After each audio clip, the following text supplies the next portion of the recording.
Assalamu alaikum students, I hope you all are fine. Students, we are in unit 1, that is fundamentals of computer.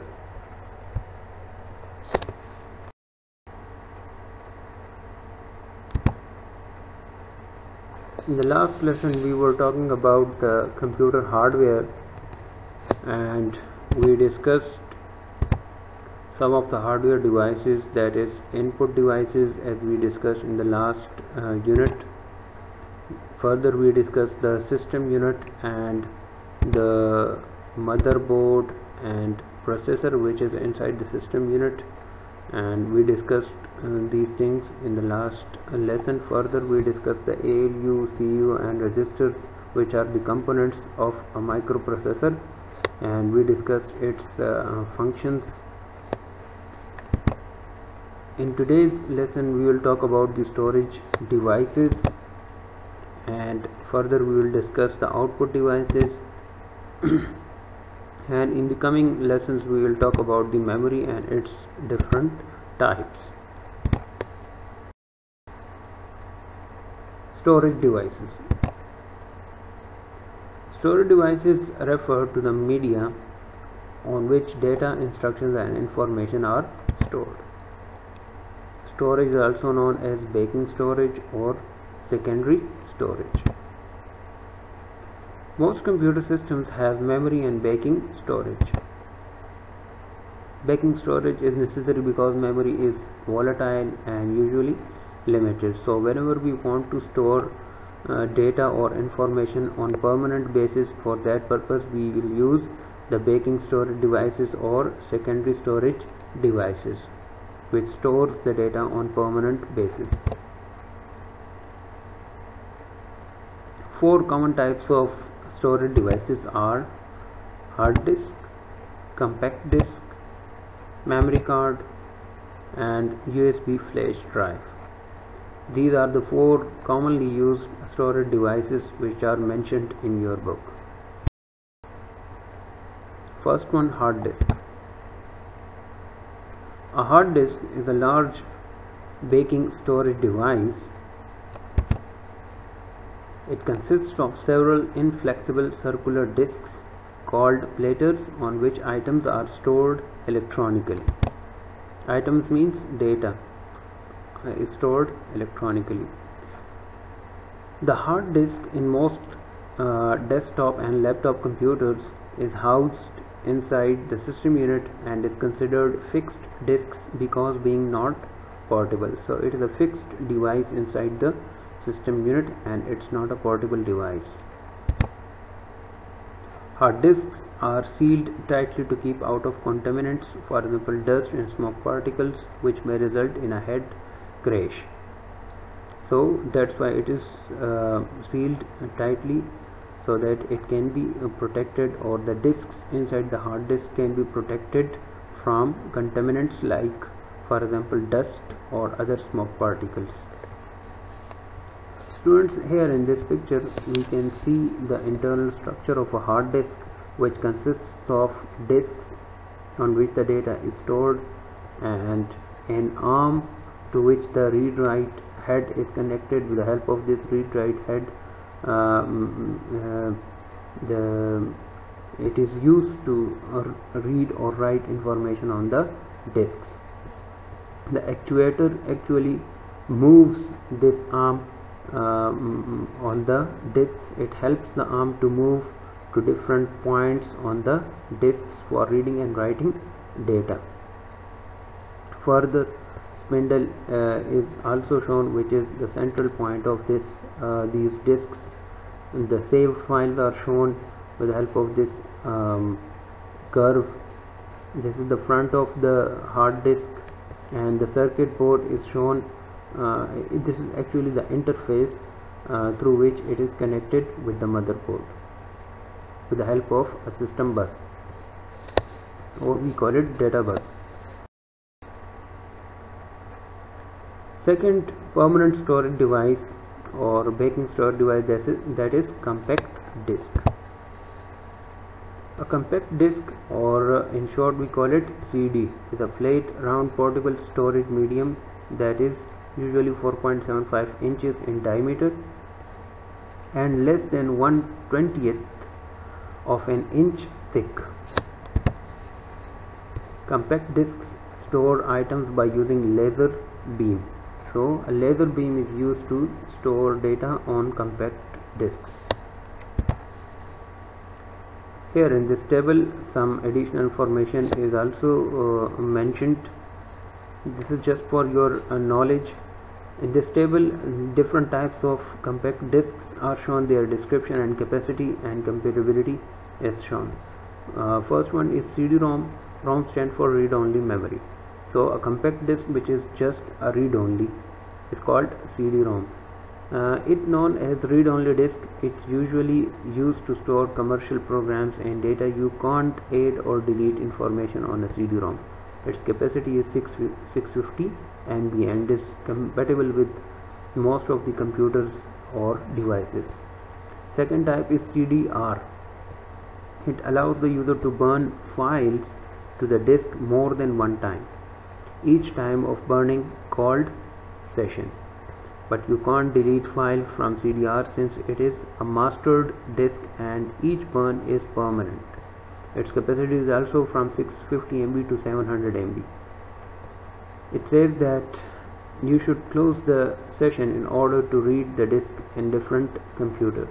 However, it is highly compatible with the most computers and devices. Further, we have the CD-RW type of compact disk. It says that you can burn files to CD-RW more than once. Also, you can delete unwanted files from the disk to provide spaces and additional files. So CD-RW content can be raised and burned many times, and its capacity is also 650 MB and it is also compatible with many computers and devices. So it was some additional information regarding compact discs. Third storage device, that is memory card. Normally we use memory cards in our mobile phones and digital cameras nowadays. A memory card is a small sized electronic memory banking storage medium.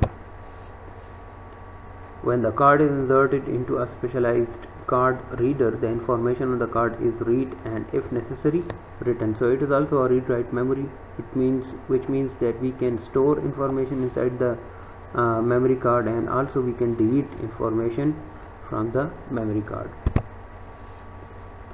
They are commonly used in many electronic devices including digital cameras, mobile phones, laptop computers and MP3 players and video game consoles, etc. They can retain data without power.